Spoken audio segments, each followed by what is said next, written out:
Convite aí, professor Gonçalo. É muito para mim, muito gratificante fazer parte aí desse seminário, né? Um evento já tão tradicional, tão reconhecido, dentro desse doutorado aí em bioenergia, né? Que reúne três grandes instituições do Brasil, do Estado de São Paulo. Falar até por conta dessa, se vocês acompanharam aí, tem que tomar agora um cuidado redobrado aí quando for falar, para dizer que eu vou falar aqui somente como secretário, né? Não vou comentar nada aí da Petrobras. Falar aí do Felipe, né? Que eu tive a oportunidade de ser assessor do diretor-geral Décio Oddoni, sempre me falou muito de você, é um prazer aí, não o conhecia. Quanto que você foi importante aí na carreira do Décio.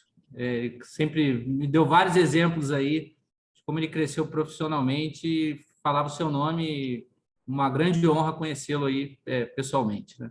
Imagina, honra toda a minha. Falar aí do nosso grande amigo Ricardo Simões, eu acho que muito da construção aí do que eu vou falar do programa Combustível do Futuro foram inputs do Ricardo, é um cara aí muito engajado de mobilidade sustentável de baixo carbono, incansável, um grande parceiro nosso aqui no Ministério de Minas e Energia. Foi quem primeiro, pelo menos com quem eu tive contato, a primeira pessoa que levantou a bola da necessidade de integração de políticas públicas do setor automotivo com o setor de combustíveis. E vamos lá, vamos adiante. Eu vou colocar aqui a apresentação, professor. Eu não vou conseguir ver se tiver a mão levantada, mas com uma dinâmica mais acadêmica também. Se quem quiser me interromper ou fazer qualquer pergunta, fique à vontade aí, tá bom? Deixa eu ver se dá tudo certo aqui para eu compartilhar minha tela. Vocês estão vendo aí? Super bem. Se puder botar em modo apresentar isso. Tá ótimo. Tá excelente. Tá bom. Então, já começando aqui com os principais programas da Secretaria aí relacionados à área de bioenergia, né?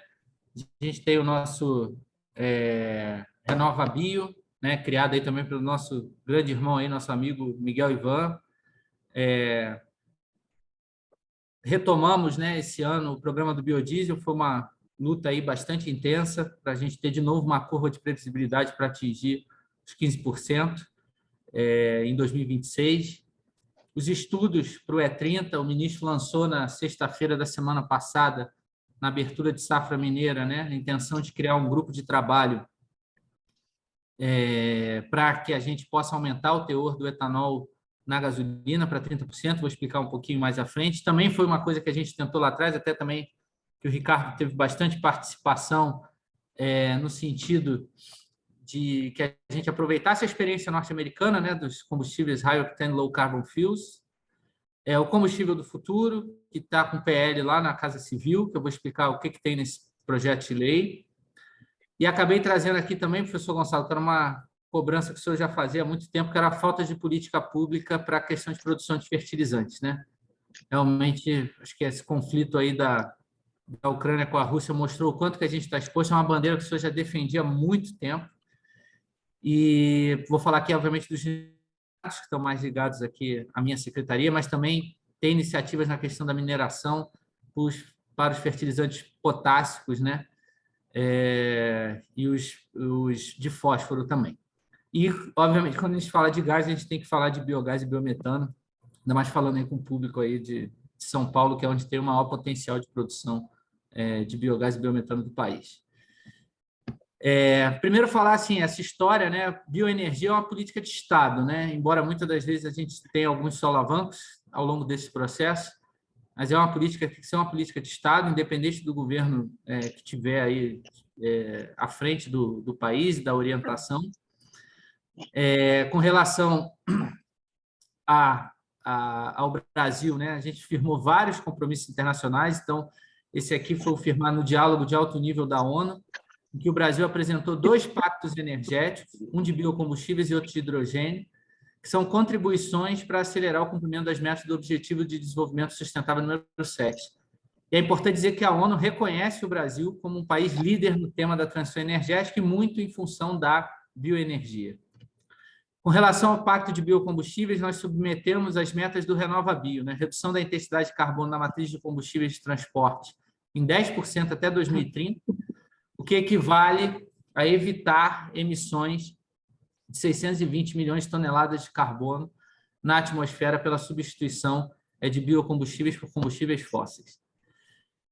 Então, o RenovaBio tem como principal objetivo, né, promover a expansão da produção e uso de biocombustíveis na matriz de transporte do Brasil, e é hoje o mercado, né, de créditos de descarbonização mais bem estabelecido, com volume de negociações, tudo na B3, com grande transparência. Cabem aperfeiçoamentos com relação à parte financeira, que se a gente tivesse aí uma regulação ou da CVM, do próprio Banco Central, poderia não só viabilizar o crescimento ainda maior do mercado, mas também, né, da mesma importância, né, ter uma segurança maior, mas a gente tem trabalhado nesse sentido. Hoje a regulação financeira acaba ficando aqui no Ministério de Minas e Energia, que a gente tem algumas dificuldades, mas é um dos pontos aí de melhoria que a gente entende que tem que trazer, mas sem sombra de dúvidas um programa muito bem desenvolvido, com muito apoio da academia, com um grupo técnico liderado pela Embrapa, que fez a calculadora da pegada de carbono dos biocombustíveis e dos combustíveis fósseis, para que a gente tenha, então, a emissão dos CBIOs, dos créditos de descarbonização. Em termos de metas compulsórias, né, para esse ano a meta são 37,47 milhões de CBIOs, que as distribuidoras, que são a parte obrigada do programa, têm que comprar de acordo com a sua participação de mercado em termos de comercialização de combustíveis fósseis, gasolina A, diesel A. E aí está o cenário decenal, aí, as metas de redução de emissões. De cada ano o CNPL fixa o valor da meta do CBIO, considerando essa banda que a gente tem um valor mínimo e um valor máximo em que o CNPE tem que fixar, e o centro da banda para o ano que vem é 50,81, então a gente roda uma modelagem, a expectativa de produção de biocombustíveis, qual vai ser a demanda desses combustíveis fósseis, para que a gente tenha certeza aí, considerando a intensidade de carbono que a gente quer atingir na nossa matriz, qual é a meta que o CNPE vai fixar. O Comitê RenovaBio foi fortalecido, a gente tinha uma norma do governo anterior que proibia, limitava a quantidade de participantes, a gente entendia que isso prejudicava, e com a criação dos novos ministérios e também com a revogação dessa norma, a gente pode fortalecer o programa com outros olhares também, e é importante também não só a participação para ter essas outras visões, mas também que o programa se torne conhecido dentro da esplanada, os benefícios que traz o programa. É um trabalho de comunicação que eu acho que sempre a gente tem muito a melhorar e poucas pessoas ainda acabam conhecendo, né? Às vezes a gente fica aqui, né, professor Gonçalo, no nosso mundo fechado, achando que todo mundo está acompanhando os benefícios da bioenergia, e, infelizmente, nem é verdade, as pessoas não têm conhecimento, a grande maioria da população, da grande revolução que acontece com a utilização de biocombustíveis e bioenergia. Nós conseguimos corrigir um erro do governo anterior, então, com o decreto 11.499 de 2023, voltamos ao prazo de cumprimento de 12 meses para o RenovaBio. A gente quer fazer um workshop de balanço do programa, já conversei com o ministro sobre isso, e aí sim fazer esse ciclo da política pública, ouvindo todo mundo, sem fazer aí de forma assodada ou tomar decisões sem o planejamento adequado, sempre com muita preocupação de um programa que dá certo, qualquer mexida tem que ser muito bem avaliada. Até 11 de abril, então, a gente já teve 8,8 milhões de CBIOs emitidos, negociados 10 milhões, a gente tem uns CBIOs dos anos anteriores, já movimentamos 951 milhões de reais e um preço médio de CBIOs de R$ 94,00. Quer dizer, não tem crédito, o Brasil só tem mercado de crédito de carbono voluntário, que tem um volume financeiro e uma expressão como tem o RenovaBio. Então, muitas das vezes, quando a gente interage com outros ministérios, a gente sempre tenta colocar o RenovaBio como um bloco em construção, em que a gente pudesse até agregar aqui, usando toda a nossa experiência, outras iniciativas, como, por exemplo, do setor automotivo. Já tivemos conversa nesse sentido aí com a própria Margarete Gandini, do MIDIC, se quiser fazer algo similar para o setor automotivo, que a gente consiga integrar aí ao RenovaBio, que é uma experiência acumulada muito grande. Você ter isso tudo na B3 também é muito importante. O combustível do futuro ele foi suspenso, vamos chamar assim, ano passado, ele foi retomado agora. Nós retomamos com o projeto de lei do que nós já tínhamos obtido alinhamento. É importante colocar que foram criados vários subcomitês, né? Participação da academia, participação do setor automotivo, setor aéreo, produtores de combustíveis fósseis, biocombustíveis, produtor de carvão, de geração de energia elétrica a partir do carvão. Então, a gente chamou todo mundo para chegar em um documento, os outros ministérios que são envolvidos, em que a gente entende que há um consenso e que a gente deve avançar nessa pauta, né? O programa ele foi criado com o objetivo de descarbonizar diferentes modos de transporte, então veículos leves, veículos pesados, transporte marítimo e transporte aéreo, com foco na integração das políticas públicas, a tecnologia veicular, eficiência energética e também a questão da transformação. Então, a integração dessas políticas públicas, e aqui tem um conceito muito importante para veículos leves e pesados, e para todos, obviamente, os modos de transporte, mas aqui a gente conseguiu avançar mais para veículos leves e pesados, que é o conceito aí da análise de ciclo de vida do Poça-Roda, né? A gente precisa levar em consideração para avaliar a sustentabilidade da mobilidade, qual é a fonte Fernando de Noronha, em que só tem veículos elétricos e a geração de energia elétrica é feita com gerador a diesel. Você pega um exemplo da União Europeia que, em função aí de uma questão de segurança energética, e segurança energética, de novo, ganha um status muito relevante em função do conflito geopolítico da Ucrânia e da Rússia, em que a matriz energética da Alemanha aí superava 700 gramas de CO2 equivalente por megajoule de energia, porque tiveram que despachar térmicas a carvão e não tem jeito. Se não tiver energia, tem que correr para qualquer fonte de energia e você tem que levar isso em consideração. Qual é a sua fonte de energia para avaliar se a sua mobilidade é ou não sustentável? E é isso que a gente tem como objetivo com esse programa. Fazer essa análise integrada com esse conceito que é a análise de ciclo de vida do Poça-Roda, da geração de energia até a sua utilização no veículo e considerando também as emissões do escapamento. E aí a gente tem duas políticas públicas principais, né? O Rota 2030, que trata aí de metas de eficiência energética para os veículos, e o RenovaBio, que tem como meta, como eu falei lá atrás, reduzir a intensidade de carbono dos combustíveis. E combinar essas duas políticas públicas, pensar de forma integrada, aí sim a gente vai ter, em termos de CO2 equivalente, qual é a real sustentabilidade de uma rota tecnológica e de outra. E a gente tem que sempre, o professor Gonçalo, é algo que sempre nos chama aí muita atenção, às vezes a gente tem vergonha, né, professor, de dizer para o mundo que a gente é líder, que tem orgulho de ser brasileiro, a gente se perde, quer só seguir o que vem lá de fora, e a gente tem, na verdade, a gente é um exportador dessa tecnologia, um exportador de uma plataforma tecnológica. A Índia, né, subiu aí o teor pré-20, muito da articulação do governo brasileiro, de lideranças importantes como o Plínio Nastari, do Renato Godinho, da Única, a ida de especialistas brasileiros, o próprio Ricardo Simões também foi para lá, um esforço muito grande de atores relevantes para comprovar que pode utilizar teores maiores de etanol sem ter danos aos veículos, que é importante a utilização de etanol para reduzir as emissões, sabe o problema de qualidade do ar e de saúde pública que tem lá na Índia. Outros países também com produção de cana-de-açúcar, como Guatemala, Tailândia, uma grande articulação internacional feita, e a gente tem uma plataforma de mobilidade sustentável, seja venda de equipamentos para produção de etanol, venda de motores flex, venda de licenciamento de tecnologia, tudo que a gente tem para exportar ao invés de ser mero seguidor.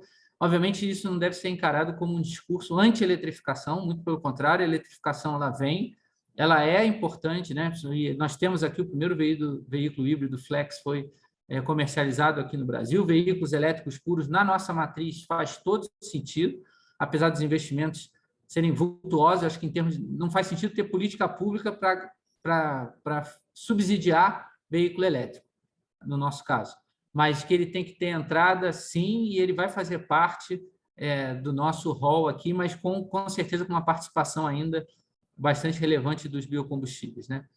E aí, quando a gente olha a questão das emissões do escapamento, né? A gente tem que ter um olhar muito cuidadoso com relação ao Proconv, porque no momento que o Brasil... Isso não é demérito, como muitas vezes é colocado, né? Você se descola desses grandes centros, simplesmente copiar limites de emissões de escapamento, quando claramente tem uma diretriz no sentido de banimento, né? Ainda que não tenha sido aprovado na União Europeia, né? A Itália e a Alemanha votaram contra o banimento dos motores a combustão. Esses limites eles podem indiretamente, feitos de forma técnica, banir os motores a combustão quando não é essa a orientação da política pública. Então, a gente tem que agregar também o Proconv. O Inmetro e o Compet são importantes para que a gente dê a informação correta para o consumidor. Então, quando eu falo de informação correta para o consumidor, as emissões têm que refletir a análise de ciclo de vida. Então, é isso que a gente tem que trabalhar também no programa Combustível do Futuro. E o programa do biodiesel, que a gente já tem toda uma infraestrutura instalada no país de produção, que reduz as emissões do ciclo diesel, que são mais difíceis, né? Você fazer uma eletrificação de veículos pesados, pelo próprio peso das baterias, pelo custo, pela própria frota, que a gente tem uma frota de veículos pesados muito antigas.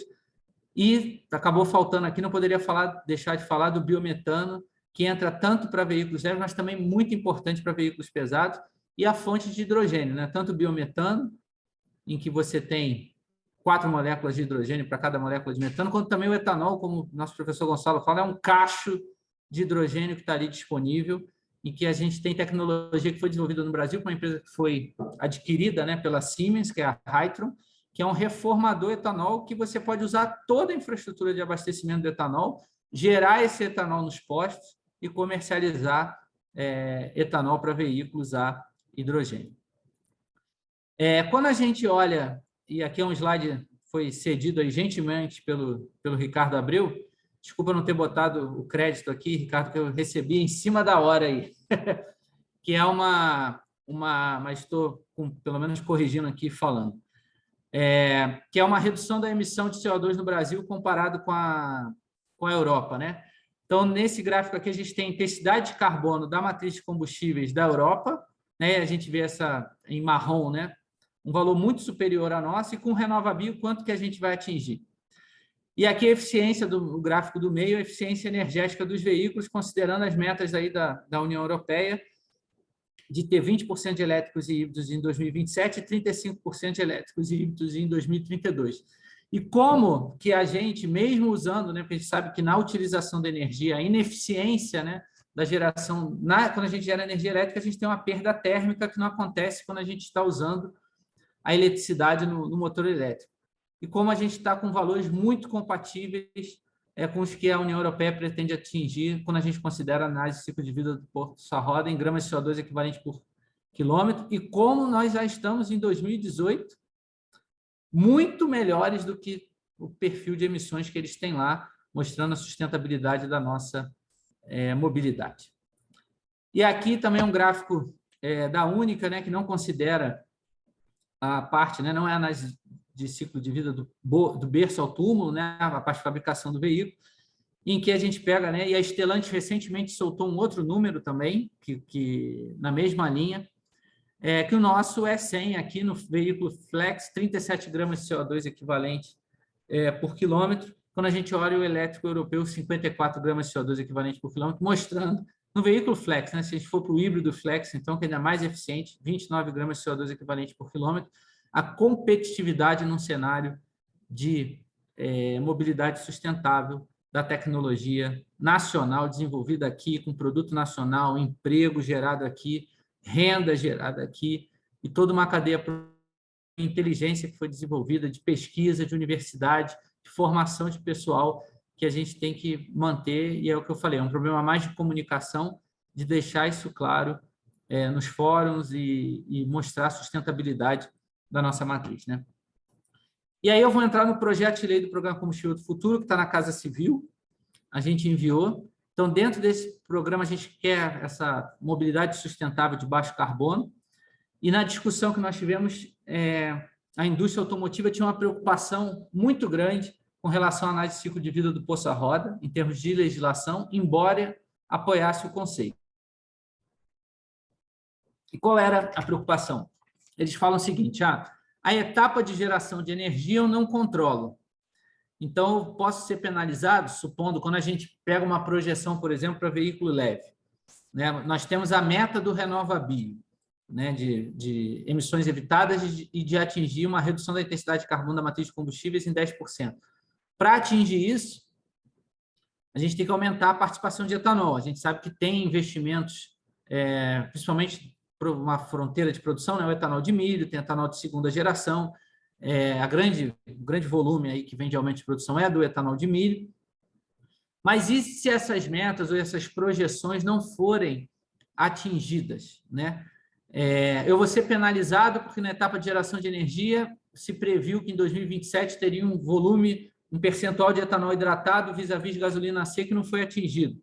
E aí eu vou ser penalizado porque eu tenho meu compliance aqui interno, que vai dizer que eu estou emitindo mais gramas de CO2 equivalente por quilômetro do que eu tinha me comprometido.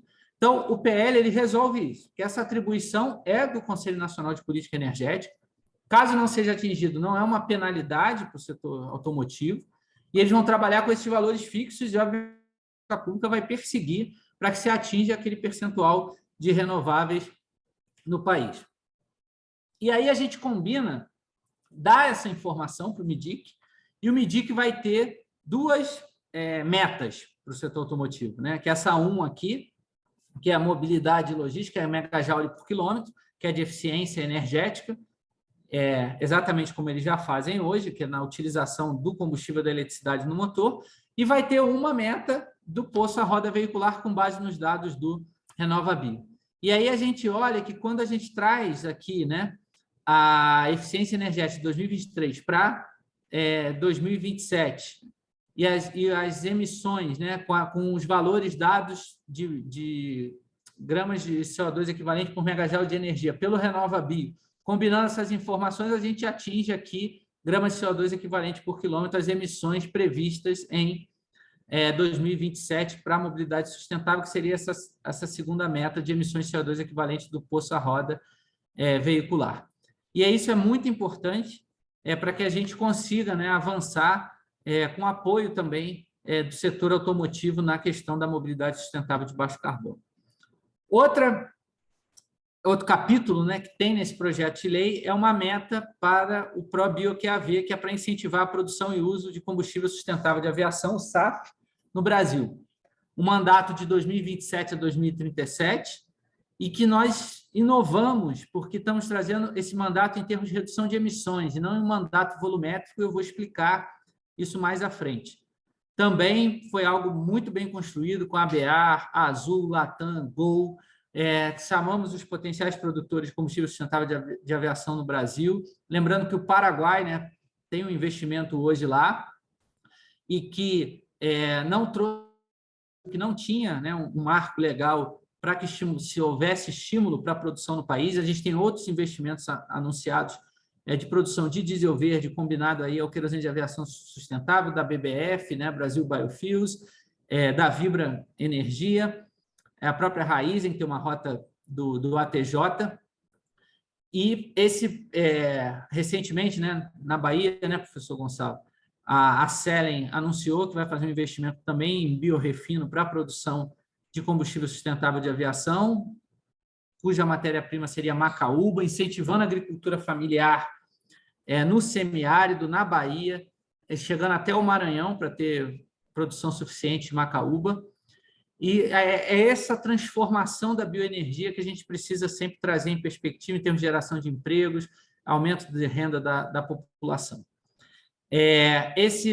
Com essa rota, né, como é que funciona? A gente está propondo um mandato de 1% de redução de emissões da parte do combustível.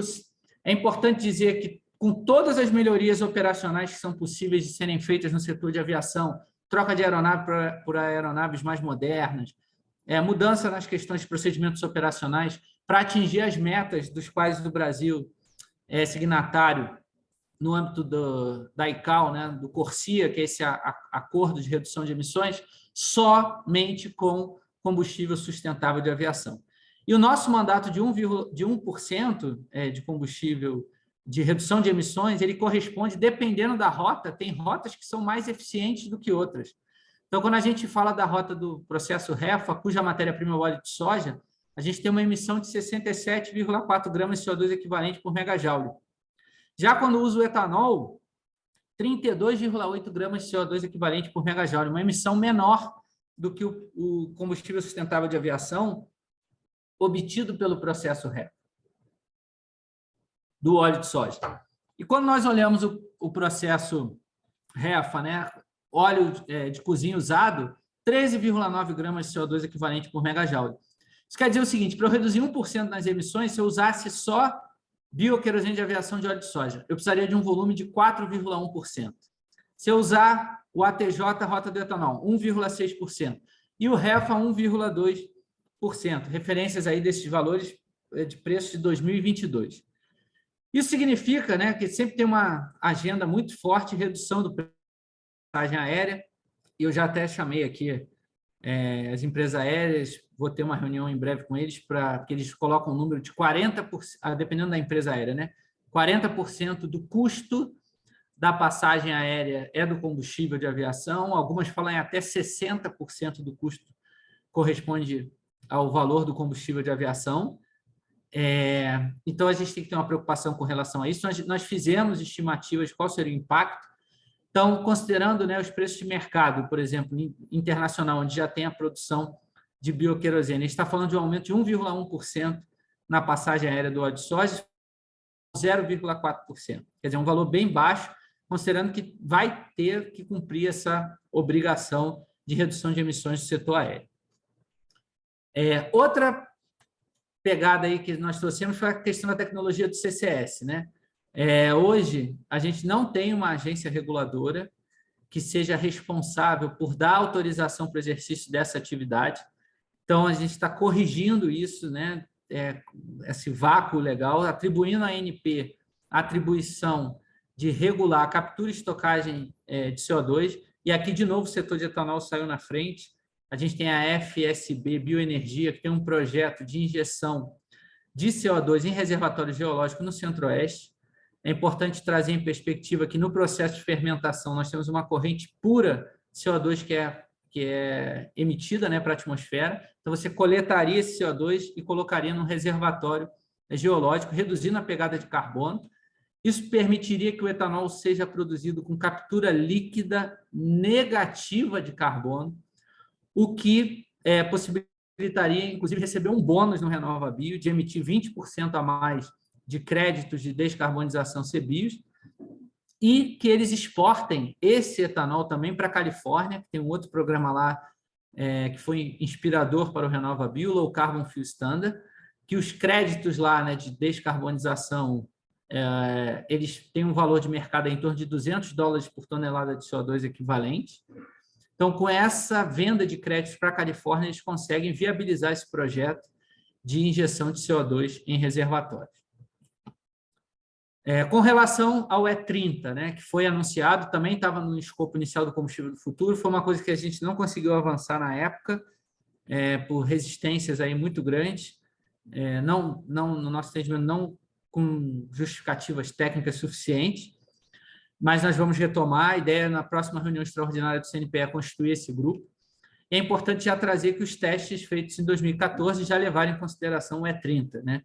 E participaram, então, Petrobras, Anfávia, Abracico, INT, e especialistas do governo e setor privado que acompanharam esses testes. Então, a nossa ideia é pegar esses testes, apresentar para a indústria automotiva, verificar que testes adicionais eles entendem que tem que ser feitos, se é que tem que ser feitos.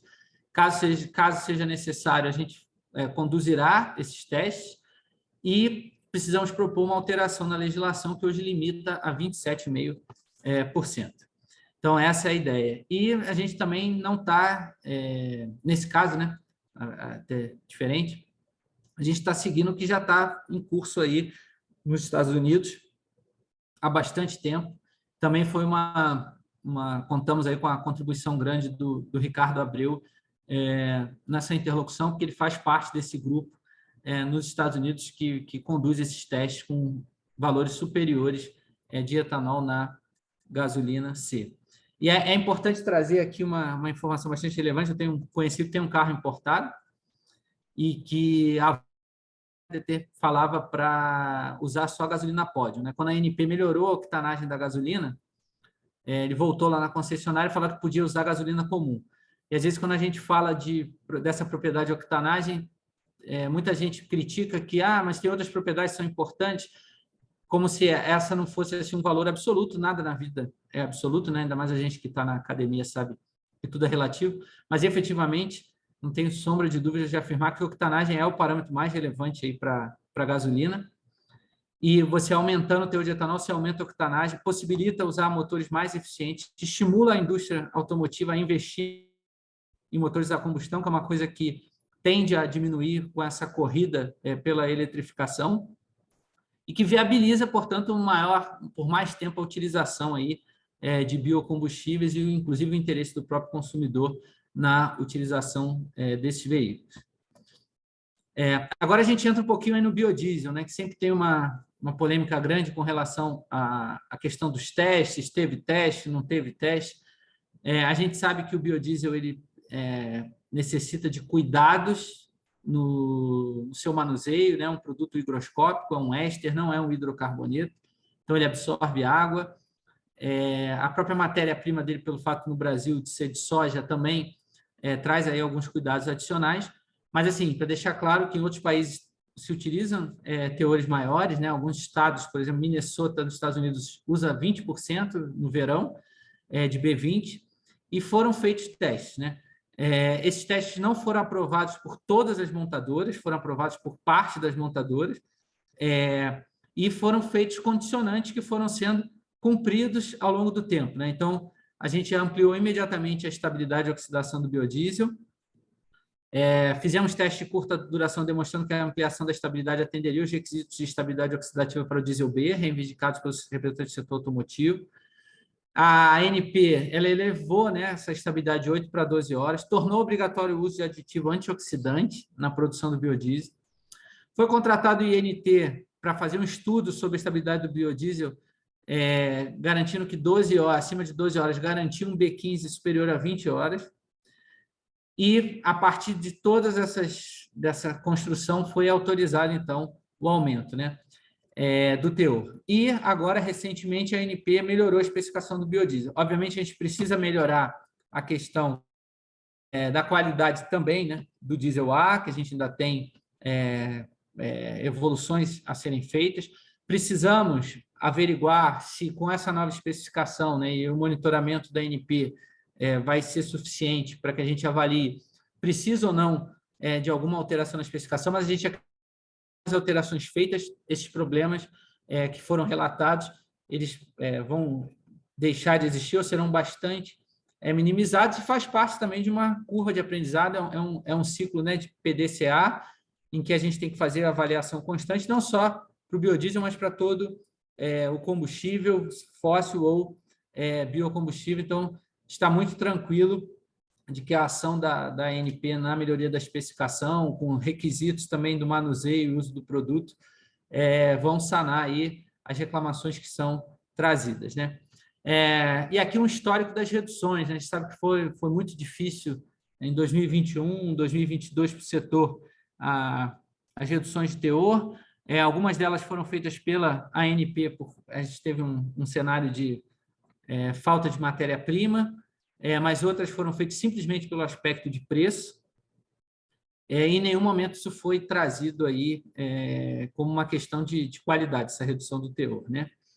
E no início do governo tivemos 3 meses de 10% para que a gente pudesse fazer todo esse planejamento e retomar em abril, né? 1º de abril, começamos a vigência do B12, chegando a B15, como vocês podem ver aqui, B12 de abril de 2023, B13 de abril de 2024, B14 de abril de 2025, em abril de 2026, o B15.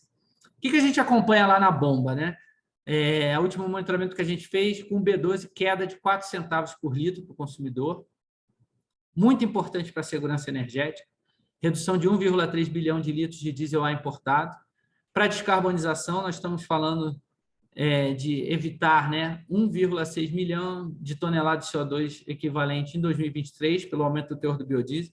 Reduzir o preço do CBio, que se eu aumento a oferta de CBio, eu reduzo o preço do CBio. e os aprimoramentos na qualidade com a resolução NP 920/2023, que trouxe todas essas modificações aqui, que eu não vou entrar em detalhes. Agora eu vou falar um pouquinho do gás, né? Porque se relaciona muito aí a questão do agro.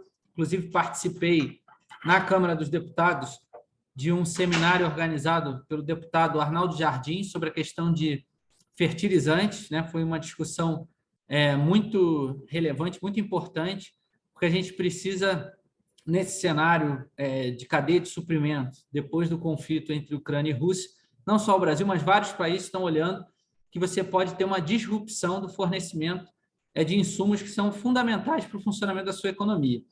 E, realmente, o professor Gonçalo já nos alertava há muitos anos sobre isso. O grau de dependência de fertilizantes é algo extremamente crítico para o agro, que é uma grande motriz, ou talvez a maior motriz aí, de desenvolvimento do país, né, junto com o setor de óleo e gás. Então, a gente tem uma preocupação muito grande de reduzir essa dependência externa de fertilizantes para o setor agro. Por isso, a gente aprovou no último CNPE, com a participação, inclusive, do presidente Lula, o programa Gás para Empregar, né? O que a gente espera desse programa, né? Acho que é aproveitar melhor o gás natural brasileiro. Vou mostrar mais à frente. Cada vez mais a gente tem reinjetado o gás natural, que a gente pode ofertar parte dele, né? Uma parte é necessário como um processo que a gente chama de reinjeção técnica, para manter a pressão do reservatório de petróleo e continuar a produção, mas tem uma parte que a gente poderia exportar se houvesse uma política pública para isso. A possibilidade de haver uma permuta de óleo da União por gás natural, que eu vou também explicar um pouquinho mais à frente, e ter um fornecimento prioritário para setores estratégicos, como fertilizantes e indústria química. Nós recebemos aqui uma delegação da Abiquim. Eles falam de 70 bilhões de reais de investimento, se houver aí contrato de longo prazo e gás natural a preço competitivo. E o Brasil tem um diferencial geopolítico gigantesco, né? Os países olham muito para cá, porque você tem uma saturação na União Europeia, uma dificuldade muito grande, um regime para a produção de produtos químicos lá, que basicamente inviabiliza novas unidades, né? Os Estados Unidos já tem uma produção muito grande de produtos químicos. Aí você tem o Oriente Médio, né, que tem uma produção gigantesca com grandes plantas associadas à tecnologia, principalmente norte-americana. E quando você olha de novas fronteiras, você tem China, que está nessa iminência de conflito aí, com Taiwan, e você tem que olhar para o Brasil, né? Não só pelo tamanho do mercado consumidor, que a gente tem um déficit da balança comercial, como também todas as possibilidades aqui de utilizar uma matriz energética limpa, uma matriz elétrica de geração de energia elétrica limpa, e que dá um diferencial gigantesco no cenário de sustentabilidade também para a indústria química. Então, a gente quer muito aproveitar que essa onda de investimentos no setor químico chegue aqui também. Então, a gente fez contato com a nossa empresa de pesquisa energética, pedimos para calcular quais seriam os potenciais impactos dessa política pública. Temos de unidades de fertilizantes, nitrogenatos e outros químicos, 39,3 bilhões de reais. Unidade de processamento onshore e offshore de gás natural, 15,4 bilhões de reais. Rotas de escoamento, 14,9 bilhões de reais. Gasoduto de transporte, 25 bilhões de reais, que totaliza 94,6 bilhões de reais de investimentos. 325 empregos, 75 bilhões de reais de acréscimo no PIB e arrecadação também, porque hoje esse gás natural que ele é injetado no reservatório não paga royalties, e se ele for exportado, a gente vai ter 23,3 bilhões de royalties, PIS/COFINS 18,6 bilhões e ICMS 14,1 bilhões de reais. Nós aprovamos a criação do grupo de trabalho, essa resolução está na Casa Civil também para ser publicada, lembrando que o CNPE é o órgão máximo de assessoramento do presidente da República, então ele aprova a resolução, mas para que essa resolução tenha validade no mundo jurídico, é necessário que o presidente da República a aprove por meio de um despacho. Então, ela está lá para ser aprovada pelo presidente da República. A composição, né, de todos os ministérios, BNDES, EPE, ANP, e também, obviamente, vamos convidar os órgãos, entidades públicas e privadas para participar da reunião. Os desafios, então, é cenário de baixa oferta de gás natural ao mercado, então índice de reinjeção crescente, baixa atratividade dos investimentos em indústrias intensivas em gás natural devido aos preços do gás, alto custo de importação via GNL e potencial redução da oferta de gás da Bolívia, e medidas estruturantes para o melhor aproveitamento do gás natural, incentivando uma onda, né, de reindustrialização, gerando emprego e aumentando a segurança energética e alimentar, que é um dos pilares aí que o ministro sempre coloca, a segurança alimentar também. Quando a gente olha a produção nacional versus a reinjeção, em rosa aqui a gente tem oferta de gás nacional, que se vocês observarem, ela se mantém constante, enquanto a reinjeção ela vai aumentando ao longo do tempo. É justamente criar um cenário para que os operadores de petróleo e gás queiram diminuir a reinjeção, exportar o gás, que é um dos grandes desafios do programa. As estimativas da EPE são no sentido de que, sem o programa Gás para Empregar, poderiam ser adotadas medidas para aumentar a oferta em até 19 milhões de metros cúbicos por dia de gás natural em 2032, né? Dos 134 milhões de metros cúbicos por dia no cenário de referência, atingindo 153 milhões de metros cúbicos por dia em 2032, uma oferta adicional de 19 milhões de metros cúbicos por dia. Lembrando que nós precisamos de 10 milhões de metros cúbicos por dia de gás natural para reduzir a nossa dependência externa de fertilizantes de 85% para 10%. Né? Então, é muito importante que a gente viabilize a produção de fertilizantes nitrogenados no país. E um outro pilar dessa política pública é que a gente precisa do óleo. E por que a gente precisa do óleo? Quando a gente olha o gás da União, né, no contrato de partilha de produção, a gente vai ter um pico de 3,2 milhões de metros cúbicos por dia em 2029. Esse volume é muito baixo. Uma planta de fertilizante consome em torno de 2 milhões de metros cúbicos por dia. E um pico de 3,2 já entra em declínio a oferta de gás. A gente não tem assim, um platô de gás natural que viabilize um contrato de longo prazo, como tem campos aí, como o BMC 33 da Equinor, que vai ter um platô grande, né, uma oferta aí de 16 milhões, de 14 milhões de metros cúbicos por dia de gás, caso o projeto seja aprovado pelo board da empresa para ter esse investimento. Então, a gente precisa usar o que a gente vai ter, que é o óleo da União. Né? A gente sai desse ano de uma produção de 46 mil barris por dia e atinge quase 1 milhão de barris por dia em 2031, considerando campos que ainda não tiveram declaração de comercialidade. Então, a ideia é fazer essa troca do óleo da União pelo gás natural para viabilizar o gás para fazer política pública. E aí, um grande pilar da execução da política pública é um novo modelo de atuação da PPSA, e para isso a gente vai precisar de uma medida provisória ou de um projeto de lei tramitando em regime de urgência, porque a PPSA hoje ela vende o gás natural na cabeça do poço. E ela vende o gás natural a $2 no milhão de BTU. E quando a gente pega o preço médio do gás natural vendido no Citygate, a gente está falando de $16 no milhão de BTU. Se nós descontarmos aqui custo do transporte, custo do processamento do gás, custo do escoamento, esse gás, caso a União quisesse maximizar o retorno econômico da venda do gás, poderia ser vendido a $10 por milhão de BTU. A gente está perdendo $8 por milhão de BTU por conta da PPSA não poder contratar capacidade de escoamento, não processar o gás e não vender esse gás depois de processado em qualquer ponto aí dessa cadeia. Então, com isso, a gente... E, por outro lado, se a gente pegar esse gás, que hoje é vendido a $2, e levá-lo até o Citygate, a gente chegaria a ele entre $6 e $7 no milhão de BTU, o que viabilizaria uma série de indústrias, como a indústria química e a indústria de fertilizantes. Então, essa é a ideia de trazer essa política pública. E aqui é muito relevante colocar que é um caso clássico de falha de mercado em que a gente precisa da atuação do Estado. Quando você conversa com o pessoal da oferta de gás natural, eles dizem não tem estímulo a vender gás natural porque eu não tenho consumidor. Quando você vai do lado do consumidor, né, do gás natural, a indústria, eles falam que não constroem, não fazem investimentos, greenfields, aqui porque eles não têm garantia de fornecimento do gás e não tem gás ofertado para eles. Então, a PPSA ela vai funcionar como um ator que vai equalizar aí as informações e vai tomar a parte do risco de um lado e de outro para que a gente consiga viabilizar esses investimentos. E, para isso, a gente precisa também a conclusão de obras, né? Então, o Polo Gaslub da Petrobras, que tem que aumentar a capacidade, que vai aumentar a capacidade do processamento com a conclusão da Rota 3 em 21 milhões de metros cúbicos por dia para final do ano que vem, previsto. Uma otimização da capacidade de processamento da UPGN de Caraguatatuba, que está aqui na Rota 1. Aqui a gente tem o campo de mexilhão, que ele está em declínio de produção, e essa UPGN foi feita para tratar o gás de mexilhão, que é um gás seco. Então, se houver um revamp dessa UPGN, investimentos, ela pode tratar gás úmido e viabilizar o escoamento de novos campos, como Gato do Mato, BMC-33 e Campo de Bacalhau.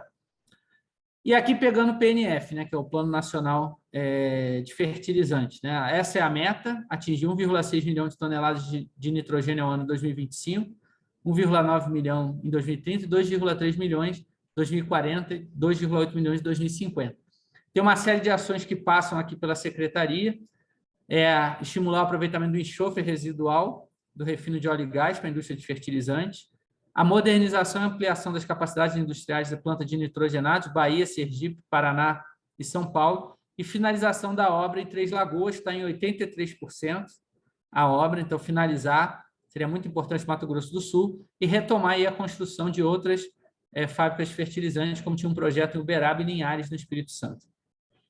Aqui um pouco do que eu já falei, a gente tem uma demanda, né, de ureia nessa linha vermelha aqui, que vai atingir em 2034 9 milhões de toneladas, e essa é a nossa produção aqui de ureia, que é um pouco mais aí em torno de 2 milhões de toneladas de ureia, então a gente precisa de um investimento para fazer jus a isso. Se nós tivermos, desse lado direito aqui, 10,6 milhões de metro cúbico por dia de gás natural, a gente reduz a nossa dependência de fertilizantes nitrogenados para 10%. Precisamos concluir a UFN3 de Mato Grosso do Sul e construir mais 4 plantas de fertilizantes. E quando a gente fala de gás natural, não podemos esquecer do biometano. Então, os investimentos previstos até 2027, né, indicam que a gente vai ter 2,3 milhões de metros cúbicos por dia de produção de biometano. O setor cicloenergético, apesar de ter o maior potencial, ainda não é a maior fonte esperada até 2027. É uma outra iniciativa que a gente espera receber do Ministério do Desenvolvimento, Indústria e Comércio, é um conjunto de ações e uma política pública para viabilizar corredores sustentáveis. Então, a ideia é ter uma rota em que você tenha, por exemplo, veículos pesados movidos a gás natural e biometano, que sejam abastecidos com biometano, reduzindo a pegada de carbono, por exemplo, até da própria produção do etanol, que usa uma parte aí para o transporte de cana, veículos movidos a diesel. E também, como esses corredores sustentáveis ficariam ali em rotas onde tem uma produção de cana suficiente, ao se criar essa demanda, estimular mais investimentos em biometano. E aqui nós temos o valor aqui totalizando 7 bilhões de reais de investimentos para a produção de biometano. E aqui é o grande potencial do biogás do setor sucroenergético, da vinhaça e da torta de filtro. Então, as projeções da empresa de pesquisa energética, nós estamos falando de 34 milhões de metros cúbicos por dia em 2019. Em 2030, atinge 43 milhões de metros cúbicos por dia. E esse potencial de produção do biogás só do setor sucroenergético corresponde a cerca de 2 vezes o volume de gás natural importado da Bolívia. Lembrando que a Bolívia ficou sem investimentos em exploração e produção, então ela tem apresentado declínio na produção de gás natural. Eles agora estão fazendo um esforço, inclusive querendo que o governo brasileiro auxilie na atração de investimentos privados para descobrir novas reservas de gás natural. A capacidade do Gasbol, que é em torno de 30 milhões de metros cúbicos por dia, hoje o volume contratado pela Petrobras é de 20 milhões de metros cúbicos por dia. Em muitas épocas do ano, a entrega efetiva é bastante reduzida, em função aí da necessidade deles próprios de gás natural. Tem também compra de gás natural da Bolívia pela Argentina no inverno, com valores superiores aos firmados com contratos aqui com empresas brasileiras. Então, a gente precisa realmente, em termos de segurança energética, desenvolver alternativas ao gás boliviano. Então, era isso, professor Gonçalo. Fico aí à disposição aí para o debate. Pietro, simplesmente, amigo, extraordinário. Você fez uma estruturação, né? Quer dizer, primeiro é emocionante ver como está bem estruturado, como está organizado, como os erros cometidos recentemente, né, foram recuperados, como tem uma linha de biocombustível. Eu realmente achei extraordinário e eu tenho também, né, aí falando como professor, e lhe parabenizar, porque você, como um bom acadêmico, dá um mérito, né, faz as referências. Ricardo Abreu falou para a gente semana passada, eu sempre brinco, que ele é o nosso guru aí, né? É o nosso guru nessa área. Tem várias pessoas aqui no grupo te assistindo que eu queria ter tempo para apresentá-las, mas eu vou rapidamente falar do Marcelo Galto, que está fazendo um trabalho de doutorado, ele é da Petrobras, mostrando justamente o híbrido, acho que você conhece, né? O Daniel Furlan, o Breda, da Shell, que é também hoje um irmão, e estamos trabalhando junto aí, né, para fazer o Agave. E você comentou o trabalho da Hytron, é o Breda que está justamente por trás, fazendo esse trabalho de integração para que a gente produza hidrogênio a partir do etanol, de forma, Pietro, que eu só posso te dizer o quanto, né? Eu estou falando, nosso amigo Miguel, que é aluno também do nosso programa de doutorado, que está convertendo o RenovaBio, né, num doutorado, contando as histórias, como é que se chegou até aí. E você mostrou uma coisa que eu acho muito importante, até interessante, aí o Daniel tá por aqui com a gente. Eu sou daqueles que acham que exportar soja em grão, embora possa ser um bom negócio, né, na pessoa física, na pessoa jurídica e tal, mas do ponto de vista assim, de país, é uma loucura. A gente deveria estar numa cadeia de industrialização, né? Você comentou, você fez os comentários que eu considero perfeito. Você falou da BBF do Paraguai. A gente vai ter aí novas biorefinarias, aí uma refinaria do sul do país, a Rio Grandense, que provavelmente vai ser convertida, né, em refinaria para biocombustível. Quer dizer, meu Deus do céu, a Acelen que está entrando com recursos, eu brinco sempre o seguinte, quem vai limpar a atmosfera é o próprio petróleo. É aí que tem recurso suficiente para a gente integrar. E você falou do programa de biodiesel e eu queria ter muito mais tempo. O pessoal está aberto aí para quem quiser fazer perguntas e comentários, né? A gente já comentou do Rastu, que está aqui, um grande amigo hoje, e é uma honra. E o Daniel aí tá levantando a mão. E antes dele falar, eu queria saber de você o seguinte: tenho muito contato com o pessoal da indústria automobilística, e o Ricardo está aqui, né? E é muito bom aproveitar isso. Eu não consigo entender essa resistência. Toda vez que você conversa com a indústria automobilística, 10%, 10%. Mas isso é um número mágico que eu não consigo entender, porque outros países, um amigo da ANP, aliás, é importante dizer que você vem da ANP, né, Pedro? E que é incrível o trabalho que a ANP tem feito. Pô, diz que tem lugares na Alemanha que você pode botar 100% de biodiesel se você quiser. Recentemente veio um anúncio de 100% de biodiesel, né, que você pode colocar. Eu queria que você comentasse sobre isso, mas antes deixa o Daniel. Daniel, manda bala. Boa tarde, Gonçalo. Parabéns aí por sempre organizar debates de tão altíssimo nível, discussões sempre tão equilibradas, ponderadas e em prol aí da sustentabilidade dos biocombustíveis. Gonçalo, sempre um prazer te rever, viu? Eu Valeu. queria dar os parabéns aí ao Pietro aí pela condução dos trabalhos, mas não apenas agora, a partir desse ano. Eu quero lembrar aqui que o Pietro sempre foi um grande defensor dos biocombustíveis. Aqui eu presenciei a atuação do Pietro, que sempre buscou caminhos, sempre buscou valorizar o papel do biodiesel, trazendo sempre oportunidades para que o setor apresentasse considerações a respeito da importância do biodiesel para a geração de farelo, para a redução das emissões de gases de efeito estufa, para a melhoria da qualidade do ar. Então, Pietro, parabéns pelo seu trabalho e parabéns também pela maneira como você e sua equipe têm, né, o Marlon, a participação excepcional na audiência pública, colocando tudo com muita clareza, a nota técnica que vocês prepararam ficou excelente. E, Gonçalo, eu também não tenho resposta para isso, não sei se o Pietro tem, mas o que a gente pode dizer é o lado da ciência é o nosso, né? O melhor, é liderado aí pelo MME, que tem conduzido aí há tantos anos estudos, testes, ensaios, promovendo aí toda a transparência aí, a respeito da plena compatibilidade do B15, e, na nosso ver, até mais que isso, né? Já tem condições aí para se pensar num B20, né?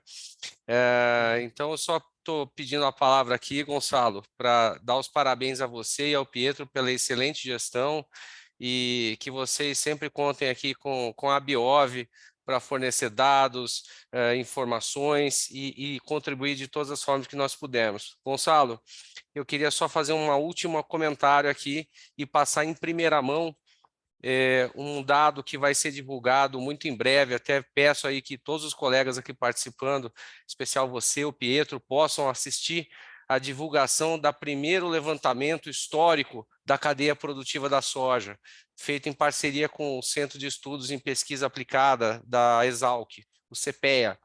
Nós fizemos um trabalho que vai divulgar dados relacionados a PIB, empregos e comércio exterior de toda a cadeia produtiva da soja.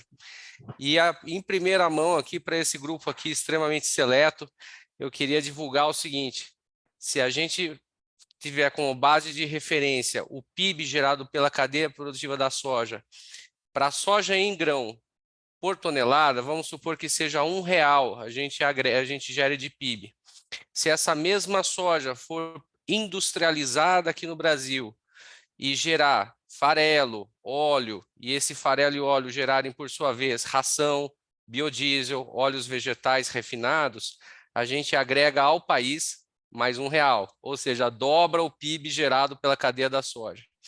Então, vejam só o potencial que nós temos aqui no Brasil, pensando que a gente só industrializa 53 milhões de toneladas esse ano, de uma safra de 155 milhões de toneladas, ou seja, um pouquinho mais de 1/3.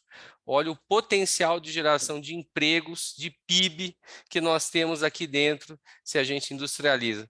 Então, mais uma vez, encerrando aqui, dando os parabéns ao MME, que promoveu a retomada da mistura de biodiesel. O setor tem plena capacidade, até, se for assim interesse do Ministério, de antecipar a mistura, produzir mais biodiesel, entregar mais biodiesel, gerando mais PIB e empregos de alta qualidade aqui para o país. Muito obrigado.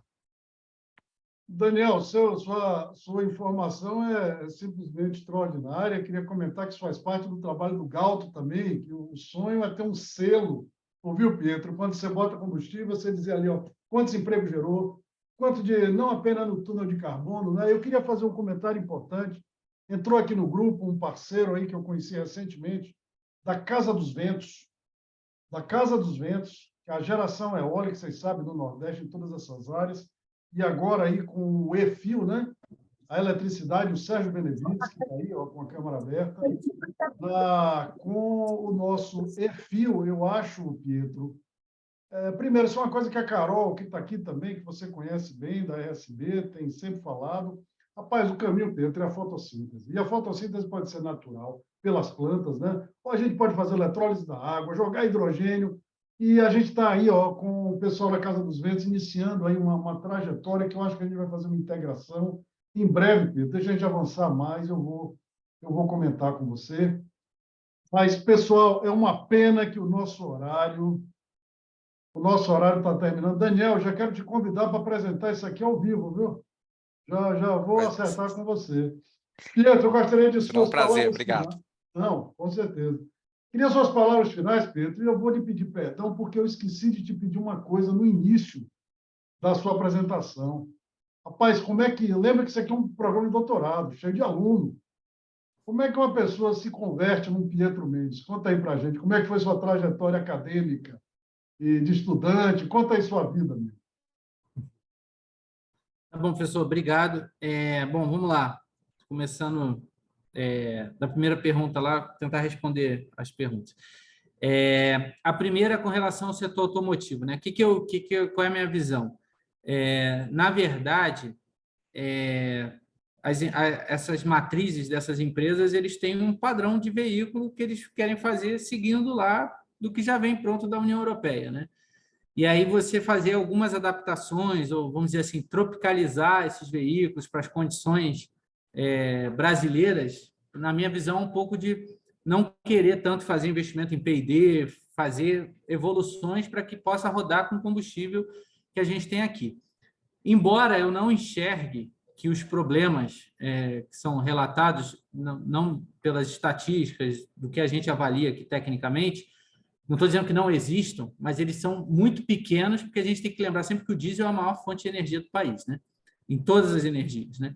Então, assim, aí, obviamente, acontece uma coisa ou outra que é natural de acontecer. Alguns casos poderia acontecer até se fosse um diesel sem biodiesel, né? A depender de determinados tipos de condição de manuseio, o que você está fazendo.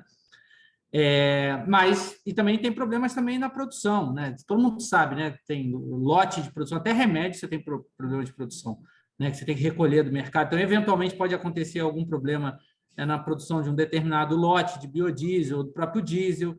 Então, a gente não tem, eu não vejo como conclusivo que é uma coisa generalizada.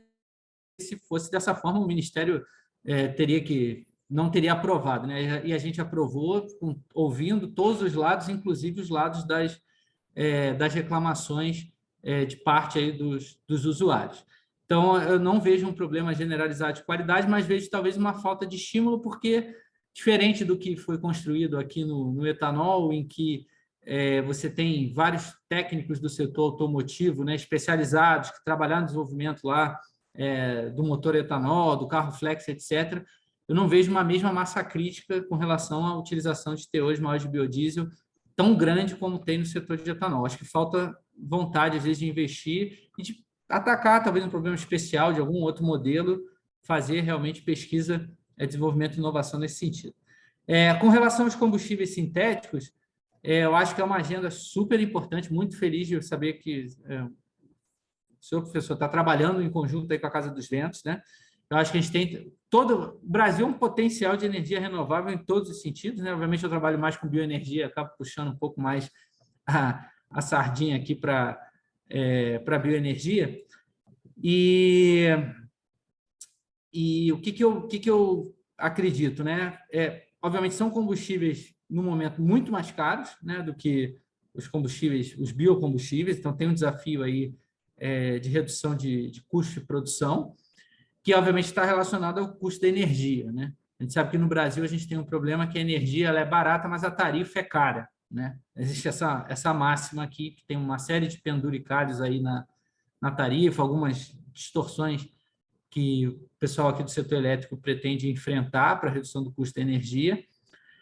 Mas me parece que o Brasil não pode ficar de fora dessa corrida, e é o que dá viabilidade aí quando a gente pensa em termos internacionais do motor a combustão, né? Foi, inclusive, um dos argumentos para que a Alemanha não votasse a favor justamente os eletrocombustíveis sem escolha de rota tecnológica, né? Por isso que eu acho que o conceito de análise de ciclo de vida do poço à roda ele não escolhe rota tecnológica. Vamos competir por reduzir a emissão. O que for mais eficiente em termos de redução de emissão e preço é igual. Falando um pouquinho agora da questão da trajetória, sim, eu sempre tive... Engraçado, né? Quando eu entrei na faculdade, eu não tinha nem dimensão, fui fazer iniciação científica e quase virei físico na época. Trabalhava no CBPF, Centro Brasileiro de Pesquisas Físicas, com ressonância paramagnética eletrônica, uma abstração assim total. Fui aí no Laboratório Nacional de Luz Síncroton, trabalhei com linha de Exafes, e aí acabou, enfim, por outros caminhos. Eu sempre tive muita atração aí pela área acadêmica, pelo trabalho de pesquisador. Fiquei 1 ano trabalhando com um pesquisador indiano, Modi Ikram. Eu acho que isso daí também modifica muito a experiência que te traz de trabalhar com outras culturas. Questão do trabalho duro, assim, que eu acho que às vezes a gente não tem dimensão, né? Como trabalho, assim, os indianos, assim, não estou dizendo que a gente não... Muito pelo contrário, o brasileiro trabalha muito, até que eu pude morar no Canadá, com certeza, sem ofender os canadenses, muito mais que os canadenses, mas menos que os indianos. E realmente são muito dedicados. E aí acabou aparecendo a questão do concurso da ANP, que eu fiz na época, e migrei para a área de energia. Só que a área de energia é uma área extremamente técnica, extremamente difícil. Cada ponto desse que a gente, né, mergulha, se não tiver aí um Ricardo Abreu para nos ajudar, é difícil chegar do outro lado, né? Um Daniel Amaral para falar do mercado de soja. Cada pedaço desse para montar um quebra-cabeça, dar um doutorado, é um negócio que tem que acumular muito tempo de estudo. E, naturalmente, vai te empurrando, né? Eu tenho muito respeito pela academia, pelos professores. Graças a Deus, tive excelentes professores e que fazem toda a diferença. E, às vezes, as oportunidades aparecem. Fui feliz de ter sido chamado aqui para o MME para vir ser diretor de biocombustíveis, uma coisa que eu nem esperava, não estava ali, mas estava preparado naquele momento para assumir aquela posição. Como tudo na vida é muito difícil, tive um revés grande também, né? Ano passado, quando fui exonerado, fui para a área de infraestrutura, passei um tempo lá para poder voltar, e agora aí como secretário, espero dar continuidade e conseguir fazer essas entregas. Acho que a mensagem principal que eu deixaria, né, para quem quiser sair da área acadêmica, e no caso meu, né, estou no setor público, e agora ter essa experiência aí na Petrobras, realmente a formação acadêmica ela te dá bases sólidas, mas você tem que também estar sempre antenado ao mercado, lendo jornal, buscando se inteirar das questões macro do país, não se desconectar totalmente, porque às vezes a área acadêmica também te leva muito para um determinado tipo de conhecimento, uma especialização que é fundamental, que eu acredito que todas as habilidades, mais do que às vezes o que você estuda, são as habilidades acadêmicas, né? De pesquisar, buscar referência, ter preocupação no cuidado. Eu tive excelentes orientadores. Eu pego hoje um texto para escrever, eu me lembro quando eu entregava meu capítulo de doutorado, eu ainda ouço a minha orientadora no meu ouvido criticando, se está errado, tinha que escrever desse jeito. E como isso é importante para você levar para a vida todos esses conhecimentos. Então, eu acho que é isso. E, enfim, e tem que ser resiliente, né? Porque não é só de boas coisas que a vida é feita, é levar as pancadas e continuar acreditando, continuar trabalhando. É isso. Pietro, se eu tivesse aí, eu ia aplaudir todos nós aí. Rapaz, eu adorei. Foi fantástico o seminário. Exatamente, a sua cabeça de físico, né? Da física, lhe faz fazer uma estruturação incrível. Quer dizer, eu diria o seguinte, o país está em boas mãos. Agradeço demais, né, essa sua mensagem final para os nossos colegas, os nossos alunos, né, da academia. Temos também aqui, assistindo você, colegas da coordenação do curso de bioenergia, e sua mensagem é muito importante. Meu irmão, estamos juntos. Pessoal, eu agradeço a todo mundo. Eu estou vendo aí uma mão levantada. Infelizmente, não temos mais tempo.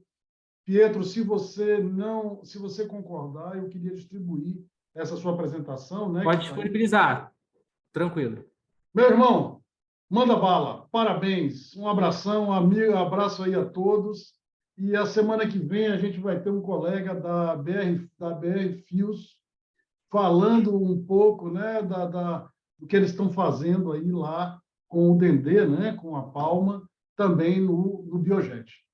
Meu irmão, boa tarde, muito obrigado, Pietro. Boa tarde, grande abraço aí. Um abração, tchau, tchau. amigos. Até logo. Boa tarde a todos.